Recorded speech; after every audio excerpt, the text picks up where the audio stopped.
Sophronius comes out of the gates weeks later to meet the Caliph because he sees the Caliph's army arrive. And as he's approaching, he sees a man leading a camel at the front of the army. So for the record, the rich Arabs, the Arabs who were good soldiers, didn't usually ride camels. They usually rode horses, Arabians. And for those of you who don't know, Arabians are fast and agile, and they have crazy personality. And so they're perfect for warfare. Camels are a little bit clumsy and slow. They serve a purpose in warfare, but you're better off on an Arabian. In any case, the Arab army is being led by a man leading a camel with a man on the camel. So Sophronius, he's got a giant red hat, because he's also a cardinal, right? He's got gold tassels, actual gold, hanging from his hat. He's covered in gold jewelry. He's wearing red robes. He's covered in perfume. He's on a lectica. The lectica was the couch that the Romans would ride, and then they'd have like 4 or 8 men, depending on how big it is, carrying it.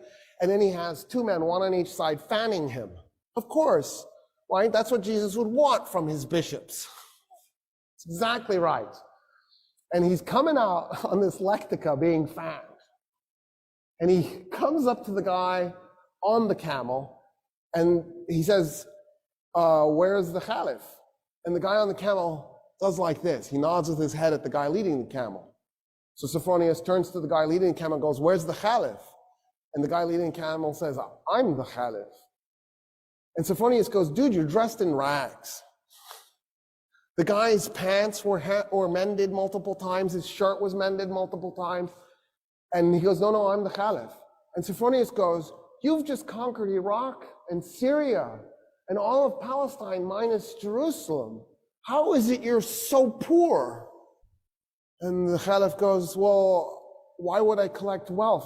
We're not doing this war because I'm trying to plunder anything. I'm a humble man with humble needs. I just need good meal. And then Sophronius goes, why aren't you riding the camel?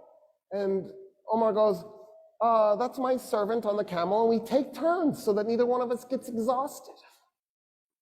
At this point, Sophronius is like, oh, what? Who just conquered us? What are these, Marxists?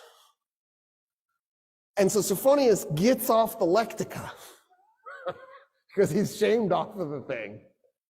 And he says, okay, I want to talk to you about our surrendering the city to you. And the Caliph says, I have an idea. Let's walk to the city and I'll tell you what I was thinking the terms would be.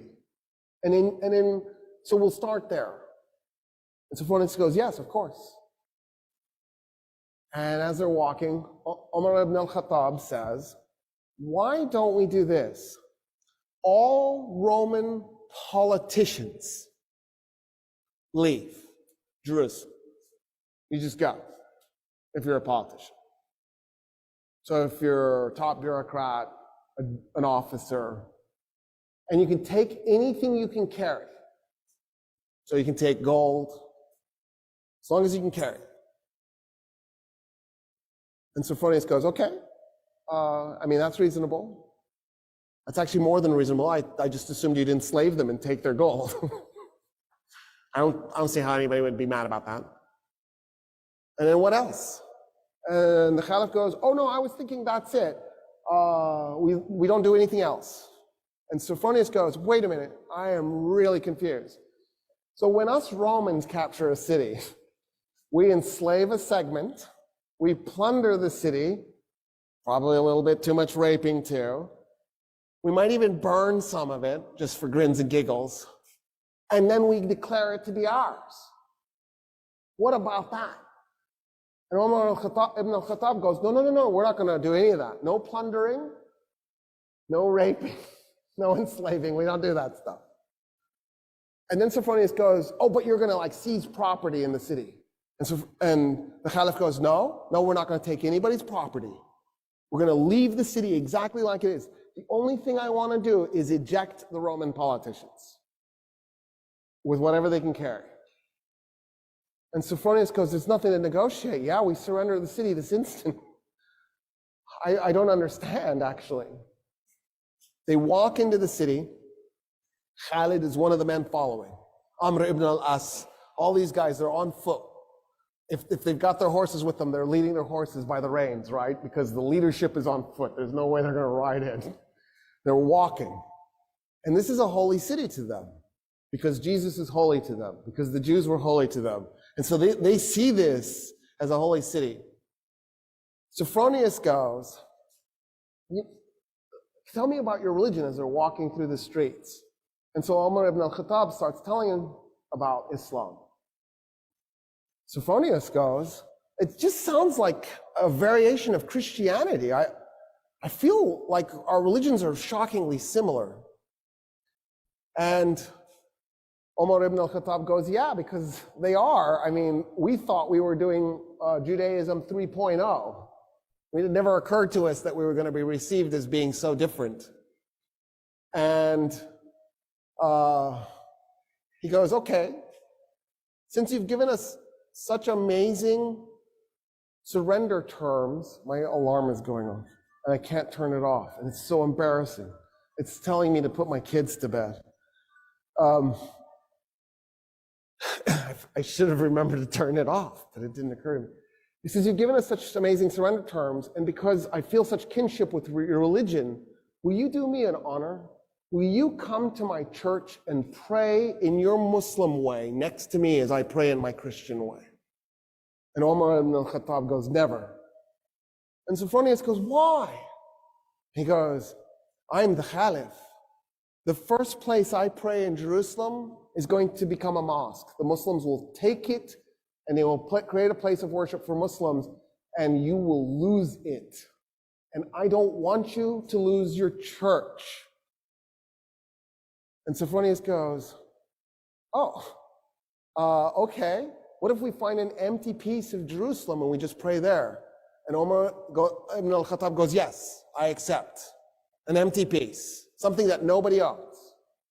So they go and they find an empty lot and they pray. The Archbishop in his Christian way, the Caliph in his Muslim way, side by side. It is a mosque today, that spot, commemorating the first place that the first Muslim Caliph prayed in Jerusalem. He nailed it. He knew what was coming. And he saved the Church of the Holy Sepulchre for Christians, because that's the church Sophronius wanted him to pray in.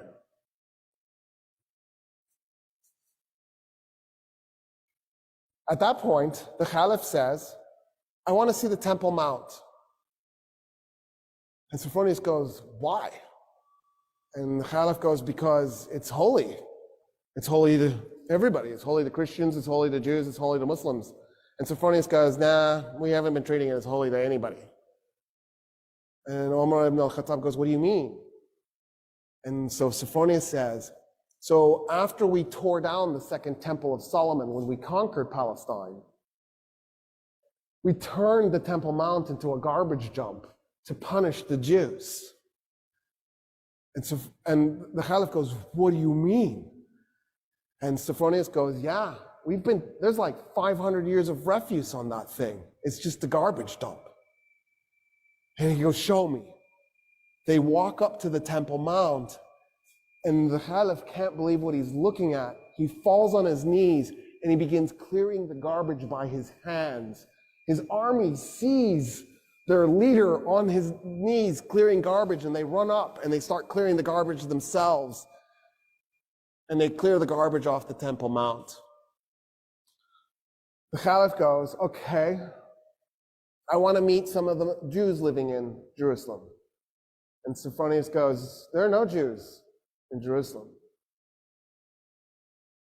And the Caliph goes, what do you mean there's no Jews in Jerusalem? The city is holy to the Jews. How could there be no Jews? And he says, well, us Christians, we pretty much murder them every chance we get. We really hate Jews. In fact, in the war we just did against the Persians, the Jews sided with the Persians. And so we murdered 20,000 Jews in Jerusalem and completely purged the city of its remaining Jewish population.